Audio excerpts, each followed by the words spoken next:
Hello. मला खूप मुलींचे डी-एम आले होते, जे मला फॉलो करत आहे. त्याच्यानंतर काही लेडीजचे पण मेसेज आले होते, की "दीदी तू कुठे आहे? 2-3 महिन्यांपासून तुझे व्हिडिओ पडत नाही आहे. रील्स येत नाही आहे, तर तू कुठे आहे?" खरं म्हटलं तर मी घरीच आहे. कामं वगैरे तर चालूच होते. पण आज असा स्पेशली व्हिडिओ मी बनवला आहे, अशा मुलींसाठी, अशा महिलांसाठी, की जे आपल्या स्वतःकडे लक्ष देत नाही किंवा आपल्या स्वतःकडे इग्नोर करताय आपल्या स्वतःला. एक किंमत देत नाही. आपण असं म्हणतो, की आपण आपल्या संसारामध्ये, आपल्या मुलांमध्ये इतकं बिझी झालो आहे, की आपल्यासोबत आपल्यासोबत किंवा आपल्या तब्येतीकडे आपण लक्ष देत नाही आहे. खरं तर 4-5 वर्षापासून मला पी-सी-ओ-डी होती. मी पी-सी-ओ-डीचा त्रास सहन करते. पण घरच्या कामांमुळे मी जसं तुम्हाला सांगितलं आपण इग्नोर केलं. तसं मी इग्नोर केलं.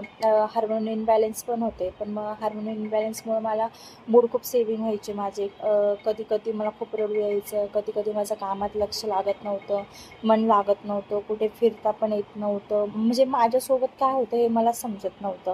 पण त्याच्यानंतर मला समजलं की मला पी-सी-ओ-डी आहे.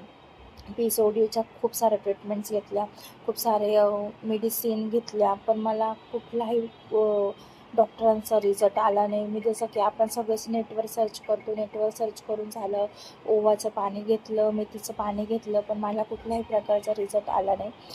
त्याच्यानंतर मला डिप्रेशनचा पण खूप त्रास चालू झाला. आपण छोट्या-छोट्या गोष्टींचा खूप विचार करतो, कुणासोबत बोलत नाही, कुणासोबत शेअर करत नाही. त्या गोष्टींचं आपल्याला असं वाटतं, की का कोणाला सांगायचं ना? मैत्रिणींना पण आपण शेअर करू शकत नाही. आपले प्रॉब्लेम आपण इझिली कुणाला सांगू शकत नाही. त्याच्यामुळं आपण खूप दुर्लक्ष करतो.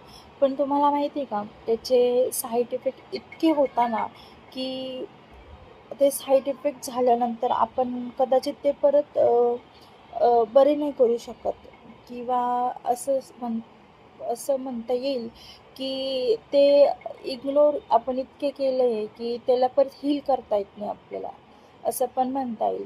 तर माझ्या बाबतीत पण तेच झालं, की मी पी-सी-ओ-डीचे पण ट्रीटमेंट घेतले, हार्मोन इम्बॅलन्सचे पण ट्रीटमेंट घेतले. पण त्याचं सगळ्यांचं रिझन एकच होतं, की स्ट्रेस, टेन्शन. जर तुम्हाला टेन्शन असेल, तर तुम्ही काहीच करू शकत नाही. एक तर पी-सी-ओ-डीमुळे आणि हार्मोन इम्बॅलन्समुळे तुमच्यामध्ये वेट गेन होतं. कधी कुणाचं वेट गेन होतं, कधी कुणाचं वेट कमी होतं, असं होतं. पण माझ्या बाबतीत असं नाही झालं, की माझ्या बाबतीत खूप झालं, की माझं वेट गेन होत गेलं. म्हणजे सुरुवातीला 1 किलो, 2 किलो असं होत गेलं. पण मला ते समजलंच नाही, की का होते माझं वेट गेन. तर त्याच्यानंतर माझं कामात पण लक्ष लागत